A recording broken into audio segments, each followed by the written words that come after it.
Action. Yeah, so I think it's really, really important when you have dinner parties or what have you, but just keep in mind, absolutely, and especially not serving anything with nuts and seafood is very, very simple.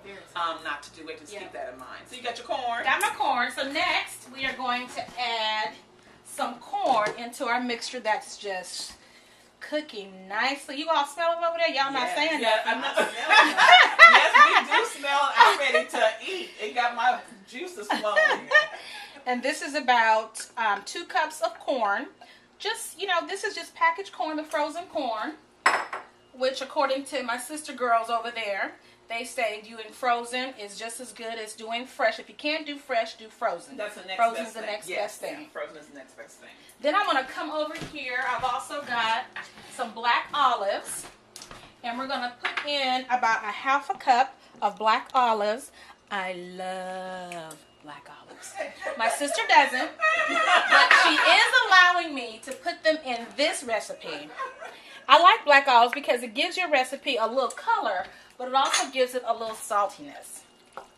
And that's what we're trying to get here. So again, we just kind of onions and bell pepper in there. I've got onions and bell pepper. Nice sampling of onions and bell pepper in here.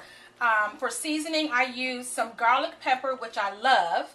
And I also use a Cajun seasoning that's kind of cool because it's got some paprika, some garlic, some onion powder. It's just, find you a seasoning that has a lot of seasonings in it. You can kind of control how spicy or how seasoned you get your food if you're using one as opposed to using 5 or 6 different ones. So find you a good seasoning out there that has all those seasonings inside of it.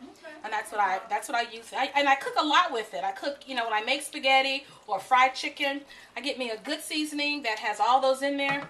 I like that. I'm going to let that do its thing there. That's good for thought, Miss Kim. Thank you.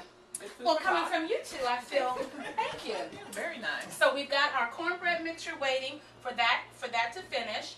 And then I'm going to go ahead and get the salad done.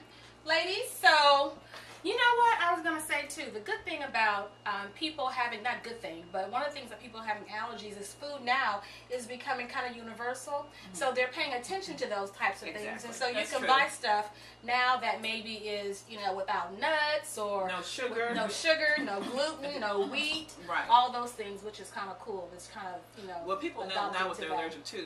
Years ago nobody knew. They knew I just couldn't eat seafood or I couldn't have the wheat flour. But we know now that you need something gluten free. And so that you're right, there are creating things. And people who can't have sugar or they're just on special diets, not necessarily diabetics, but who don't want to eat sugar. They have so many different products now that are sugar free that people can actually purchase. I don't know why they always cost a little bit more. How come it's just got to be healthy, doesn't it? Yes, it does. I think that's one of the deterrents for a lot of people being able to shop at the organic grocery store. That's because true. it's kind of pricey. Yeah, it is kind of pricey too. I mean, you really do want to have fresh fruits and vegetables, but there are lots of farmers markets on Fridays and Saturdays. Now they almost have a farmers market every week. Yes, every day of the week, depending on what city that you're in. You have to find out what city those are in, so you can have to go get them. Because nothing beats fresh fruits and vegetables. It's just nothing like fresh fruits and vegetables.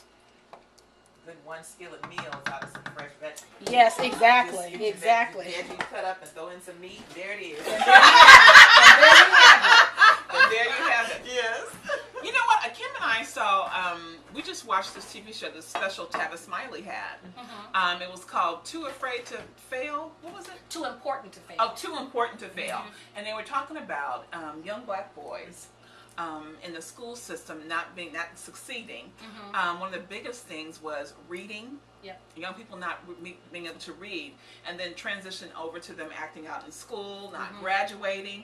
And they talked about several cities on, it was actually a really, really good show. If anybody gets a chance to see it, it's Tavis Smiley on PBS, Too Important to Fail. But it was an excellent show, not just for parents who have young black boys, but parents who have children, period. Raising young kids. Raising young kids. The importance of how reading, has such of a huge impact on the rest of their life. Exactly. If they cannot know the basics in terms of reading, and then later on even graduating from high school makes a huge, huge difference. I'm just such an advocate of taking kids to the library, giving them a library card. Books are expensive. Now you go online, they have things you can download.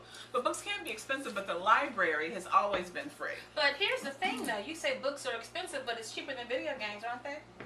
Yes. I'm just they're cheaper. You're absolutely They're right. still cheaper than video games. Yes, and they And somehow managed to buy those. They somehow, and several. and several. And You're several right. at the same time. You're But I right. think the parents or the parent has to be the one to set that tone. You're Absolutely. right. That's You know, you have to. Wait, but you can't hold it, Mama. We're on You're camera. on camera. You cannot talk.